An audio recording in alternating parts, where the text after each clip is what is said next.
오늘은 제가 최근 상담한 물건 중에서 제가 볼 때는 잔금 내는 것을 좀 고려해 보셔야 되는 이런 물건이 있기 때문에 설명드리는 이런 시간을 좀 갖도록 하겠습니다.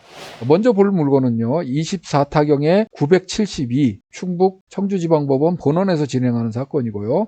이 물건을 보시면은요, 그 채무자 소유자는 이제 같은 사람이고 부동산 이제 강제 경매가 들어와 있는 물건인데요. 경매 신청자는 개인인데 근로복지공단의 가압류가 1순위로 이제 돼 있고, 저번에도 저희 그 유튜브에서 말씀드렸던 것 같이 근로복지공단이 이렇게 이제 가압류를 했다는 얘기는 이게 임금 채권일 것이다. 임금 채권은 이제 선순위 배분이 된다고 배당이 된다고 말씀드렸잖아요. 그런데 이제 후순위가 이제 경매 신청을 했는데 무인영어 처리가 안 되고 계속 진행돼서 보니까 경매 신청 채권 자체도 임금 채권입니다. 그러면 이제 임금 채권 간에는 이제 동순이고 이제 안분 배당이 되니까요. 그런 문제는 없을 것 같고, 이 물건은 이제 말소 기준 권리 위에 이제 선순위 전세권이 이제 설정된 거고, 법원 매각 물권 명세서상 이제 인수로 이제 표시가 된 물건입니다. 이제 우리 회원님이 이제 질문하신 것은 선순위 전세권이 있는 것은 맞지만 이 전세권자가 배당 요구를 했으면 당연히 말소돼야 될 것인데 왜 전세권을 인수 처리를 했냐, 이런 질문이세요. 매각물권 명세서를 보니까 24년 2월 27일 날 배당 요구를 한 것으로 이렇게 이제 표시가 돼 있습니다. 다만 문건 송달 내역을 한번 같이 보시면은요, 2024년 2월 27일 날 전세권자 국, 요거 이제 특이하게도 개인이 아니고 전 법무부 청주지방검찰청에서 검사님들 숙소로 쓰려고 방을 이제 임대차 계약을 하고 전세권 설정을 이렇게 해놓은 물건인 것 같아요. 이제 24년 2월 27일 날 문건 접수 내역을 보면 전세권자 국 권리신고 및 배당 요구 신청서 가로하고 주택임대차 제출. 그렇기 때문에 이제 회원님 의견은 배당 요구를 했으니까 당연히 말소되는 거 아니냐. 매각물권 명세서상에 이제 배당 요구한 것만 보고 법원에서 이렇게 선순위 전세권자가 배당 요구를 했는데도 인수 처리한 것은 뭔가 이 배당 요구 내용이 요건에 맞지 않았을 것이다. 이게 전화를 주셨던 거예요. 그 다음에 전세권자 국 보정서 제출, 이렇게 해놨습니다. 정부를 보통 이제 줄여서 국 이렇게 표시를 합니다.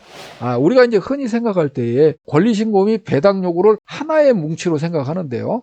사실은 이 권리신고와 배당 요구는 엄연히 다른 얘기입니다. 물론 이제 일반적으로는 권리신고하면서 배당 요구도 같이 하게 돼 있지만 어떤 경우에는 나는 오해받기 싫으니까 권리신고를 하되 배당은 받지 않겠다 하는 분들이 있어요. 물론 이제 대항력이 없는 임차인 같은 경우에는 무조건 배당 요구를 해야 됩니다. 배당 요구를 하고 나중에 배당을 받지 못하더라도 어떻게 좀 높은 가격에 낙찰이 되면 배당받을 수 있는 가능성도 있기 때문에 더군다나 소액 임차인이면 무조건 배당 요구를 해야 돼요. 그런데 선순위 전세권자가 임차인 같은 경우에는 배당 요구를 하지 않아도 낙찰자가 이 배당 보증금을 보전해 주기 때문에 굳이 법원에 들락날락하면서 배당 요구하고 영도 확인서까지 받아가지고 이럴 필요가 없는 거죠. 다만 이런 분들이 배당 요구하는 이유는 뭐냐면 전입만 돼 있는 것만 확인이 되고 대항력 있는 임차인들이 이제 이렇게 배당 요구 아무런 액션을 취하지 않고 가만히 있으면 이런 오해들을 흔히 하세요. 아니, 이 사람은 말소 기준 권리보다도 먼저 전입을 해 돼 있고 소유자랑 성도 다르고 이래서 임차인인 것 같긴 한데 굳이 배당 요구를 안 한 것 같으면은 이 사람은 가짜 아니야? 임차인이 아닌 거 아니야? 이렇게 생각하는 사람들이 많은 것이 또 현실입니다. 그래서 이렇게 오해한 분들이 이제 낙찰을 받고 오면 진짜니 가짜니 이제 이렇게 오락가락 다투고 심지어는 법원까지 가는 이런 일이 있으면 이게 피곤하단 말이죠. 그렇기 때문에 나는 선순위 임차인인 것은 맞지만 배당은 받지 않겠습니다. 이런 분들이 있어요. 이런 분들은 권리신고만 하고 배당 요구를 하지 않는 경우도 간혹 있습니다. 그러면 이런 자료만 보고 배당 요구를 했다고 생각하고 선순위 임차인이기 때문에 전체 배당받을 걸로 오해를 해가지고 입찰하면 큰일이 나는 거죠. 그래서 여기 같은 경우에는 조금 오해의 소지가 있었나 봐요. 법원에서 당신 그 전세권자로서 배당 요구한 겁니까? 임차인으로서 배당 요구한 겁니까? 다시 한번 물어보고, 검찰청에서는 이제 전세권이 인수로 처리된 것을 보면 전세권자로서는 배당 요구하지 않고 임차인으로서만 배당 요구한 겁니다. 이렇게 의견을 밝혔다고 봐야 되는 것이 합리적일 거예요. 그런데 임차인으로서 배당 요구를 하면 어떻습니까? 임대차보호법상에서 요구하는 대항 요건을 갖췄어야 되죠. 법무부 아니면 국가 정부는 임대차보호법에서 보호할 수 있는 대상이 아니에요.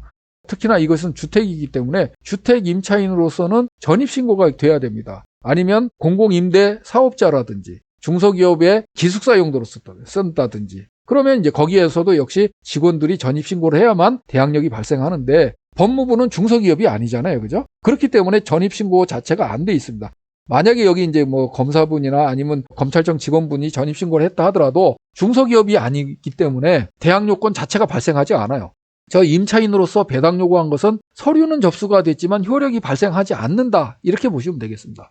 이 물건을 나중에 이제 신경 쓰시는 분이 계시면 입찰하는 금액 외에 1억 9천만 원을 추가로 전세권이 해지되는 그때에 되돌려줘야 된다. 그러면 여기가 배당 요구라고 표시는 돼 있지만 전세권은 말소되지 않고 낙찰자에게 인수가 되기 때문에 얼마까지 내려갈지는 모르겠지만 1억 9천은 내가 입찰 금액 외에 추가로 물어줘야 된다는 것을 감안하고 입찰을 하시는 물건이 되겠습니다.